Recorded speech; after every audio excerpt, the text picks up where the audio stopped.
What's up, everybody? We're back and is week number 2 of the Warp Speed event.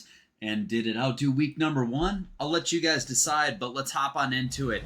We got right-handed right winger Owen Tippett. We also got Dan Boyle as a righty defenseman. The left side is going to be covered by Jake Sanderson. We got Billy G bringing up under the right-handed winger, and we got Adam Fantilli rocking the center. Also, we ended up getting a couple more Warp Speed cards. We got Kendall Coyne, Jared McCann, Shabbat, Drysdale. We got like a couple more that were thrown out there, but that was about it for today. I know I haven't caught up. I've been out of town pretty much this whole week, so it's a little bit of catching up for me. Like, I didn't get to see Team of the Week until literally right now. Okay, we got Hemsky in for the Champs card, which I guess is going to be good. Kucherov's up to 92. That's a really good feeling right there. But let's hop into seeing some of these Warp Speed cards to see, is it as good as week 1 or did it outdo itself? We are going to kick it off with Jake Sanderson at a 92 overall. He is, let's hide my face here really quick, 6'2", 203. He's got two-way defenseman along with speed boost and acceleration boost. He's got silver in reverse, silver elite edges, and gold wheels. Keep in mind, just like week number 1, the gold ability is free ability points. So it is free gold wheels. The rest will cost you 1 ability point for those silver attributes. But he's got 95 balance, 93 endurance. He's got 90 slap shot accuracy, 95 power. So like low to mid 90s for that. His hands are either in the upper 80s to mid 90s. So they're kind of like spread throughout. And defensively, he's very sound. I mean, 94 stick checking, 92 shot blocking, 94 defensive awareness, 91 body checking. Like, I think this is a very, very solid card. And at 6'2", you can't argue. Compared to maybe week number 1 with Scott Niedermayer, he's an inch taller, has a little bit more weight to him. His defensive stats are a little bit higher. His shots, about the same, maybe a little slightly better. Hands aren't as good, but I mean, it's kind of like 1A and 1B. I would probably go and try Sanderson out, but like I've loved how Niedermayer's played all year, so like I'm running with him. We'll make sure to check out that Solani card too. He's Adam Fantilli, 6'2", 194 pounds. He's got power forward, speed boost, and acceleration boost. He's got 97 balance, which is super convenient. 91 endurance. Keep in mind he is a centerman, but he only has 92 faceoffs. His defensive stats are okay, kind of like upper 90s, low or upper 80s, low 90s.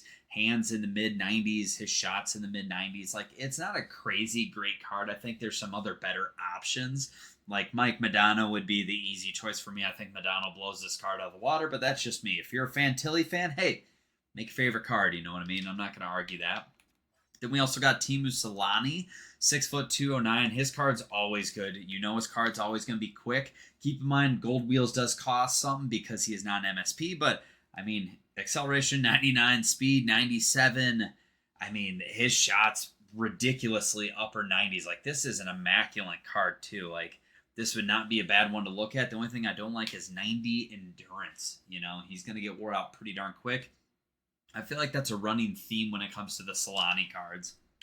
Then we also got Dan Boyle at right defenseman. He is 5'11", $190, offensive defenseman, speed boost, acceleration boost.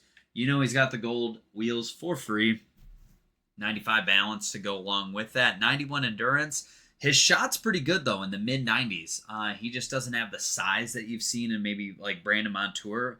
I would lead towards Montour on this one, but that's just me. His defensive stats are okay. I mean, nothing to rave about or nothing that jumps off the page, but still a very solid card. And you can tell by his build, they primed him for an offensive defenseman position, just like, you know, he got for one of his synergies. Then you got Owen Tippett. From this, just from first glance, like, I think this is a must-make card. 6'1", 210. He's got silver elite edges, silver ankle breaker, but if you take a look, 91 endurance, 94 balance, but his shots up in the mid to upper 90s. Like, that is great. His hands all in the low to mid 90s. His defensive stats aren't bad either. I mean, 90 body checking as a winger, like, those are some of the better stats from this event. I think this is one of the must-make cards of the week. And he's a right-handed winger. That's huge. Like, right-handed wingers don't get as much love as the left side does. So this is one I'm going to say is a must-make card. And I know a lot of people have been saying, hey, when are we going to get this MSP? This is the perfect event for it. Well, here you guys go. Then on top of that, we also got Bill Guerin. He comes in 6'2", 220. He's got 96 balance, 91 endurance. His shots in the mid 90s. His hands are in the low 90s. And his defensive stats aren't bad either. I mean, 92 body check and 90s for the other areas. Like, this is not a bad card whatsoever. I really loved his champs card. His champs card was pretty smooth when I got that. I don't know if you guys also earned that, but it was 100% worth getting the 10 wins that week for. But yeah, that's just like a quick highlight reel of some of these cards that did come out. I mean, is there any that you are leaning towards making or getting?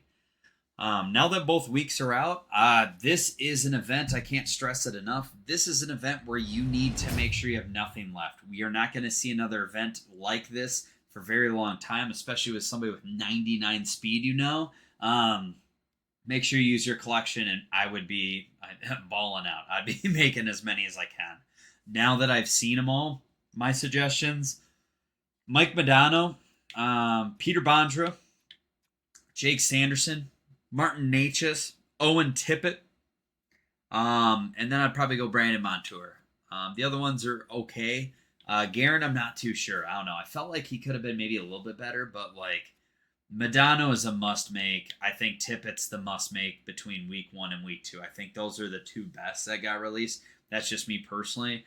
I think you can throw Jake Sanderson easily in there for one of the other players. I mean, there's a lot of good players. All I'm saying is don't leave anything behind, because I have low expectations from here on out for like what's coming out next. I just don't know if they can match how good this event is. Keep in mind, is it in the exchange? I bet it's in maybe the store. I'm looking here to see if that Solani card's here. Yeah, there it is. The pack exclusive, that's how you get the Team of Solani. It's in the store. It's going to be 315,000 coins or 4,200 points. Depends on what you want. But I really do appreciate you guys stopping in. Hopefully this kind of helps you out when you're trying to make your decisions on week 1 or week 2. What are your guys' thoughts? What do you think was the better overall week? And give me your top 3 players if you stayed with me through this video.